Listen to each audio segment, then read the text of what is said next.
the demand for private cars. Unbelievable.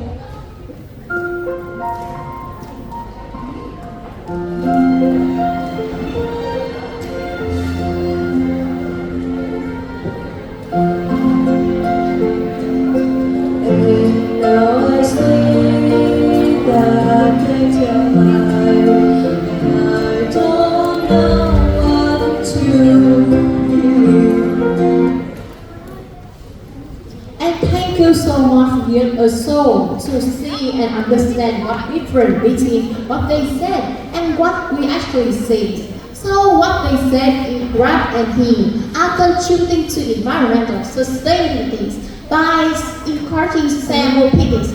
However, what we actually see is that Grab and he just use the term serendipity for advertising because you can see Grab and he right now work as individual ride-hailing platforms rather than two-car sharing system. And for the example, most users ride alone, and pooling options like share car have been discontinued. This shift reflects a trend towards personal convenience rather than two-car sharing system or share resources. And the second is that when we mention to share mobilities, we can see we don't often refer to Grab or P. We mention to public transportation like buses. For the example, buses can carry a dozen of passengers on the fixed routes. It helps to maximizing seat utilization and minimizing per capita emission. So we want to affirm again that share mobilities is so different between what they said and what we actually see. And the second is that they also say Grab and P are contributing to environmental sustainability by reducing the demand of private cars. But what we actually see is that they do not significantly diminish the demand of private cars. So they just redistribute the people in vehicle. For example, you can see that individuals can use Grab or P for just short distance travel, like go to school, like go picnic, or just like today in the rainy day to use Grab or P. But they still rely on their personal vehicle on long-distance travels. So that as a result, Grab can reduce the demand of private cars. They just redistribute how people use vehicle. It is redistribution, not reduction.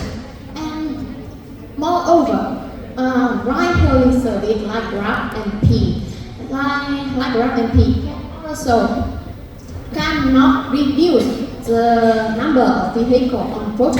They just increase because they supply, not replace private car. For example, you own your vehicle and Grab and your vehicle will get used. And also that Grab and people are in two.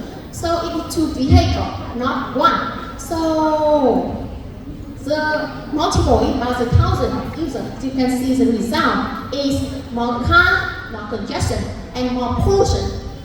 And you see, right in your smartphone right now, I also have Grab and P, right? And they use Grab and P, you use because it's so convenient. It works for yourself, not work for environmental or sustainability. And move to the third idea on sustainability.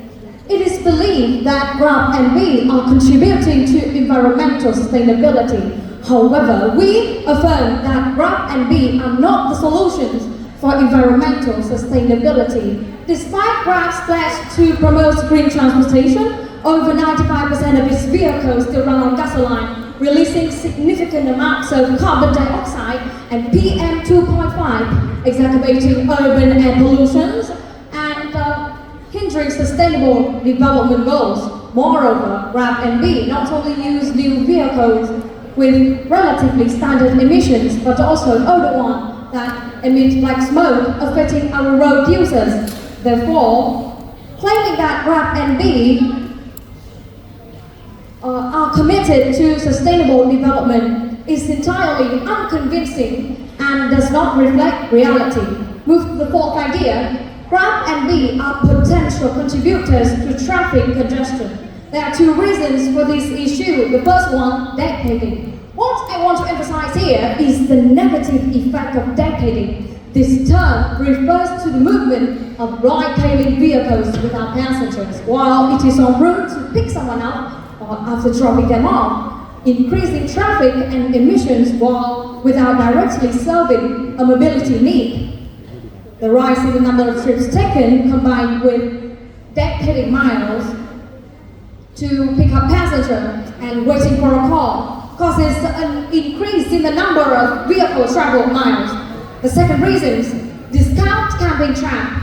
Imagine a route in Ho Chi Minh City. A user finds that Grab is offering a 30% discount for the journey. Instead of choosing buses, many people opt out for Grab due to its affordability and convenience. If thousands of individuals make similar choices, the number of private vehicles and cars on the road will increase, leading to more severe congestion and denser smoke, especially during peak hours. This suggests that Grab and Be are prioritizing profit over environmental protection. And our last idea, the food delivery services of Grab and Be has led to the rise in plastic consumption. Since 2019, Grab has introduced a feature encouraging people to opt out of receiving plastic utensils while ordering Grab food. However, this solution has proven largely ineffective. In reality, many restaurants still provide plastic cutlery regardless of consumers' selections. Although Grab is not the direct source of plastic waste, its business model, which emphasizes convenience and supports the booming food delivery trend, contributes indirectly to the growing demand for plastic packaging. Even though the company has announced its ambition to eliminate single-use packaging by 2014, the current pace of change appears slow and may fall short for this long-term goal.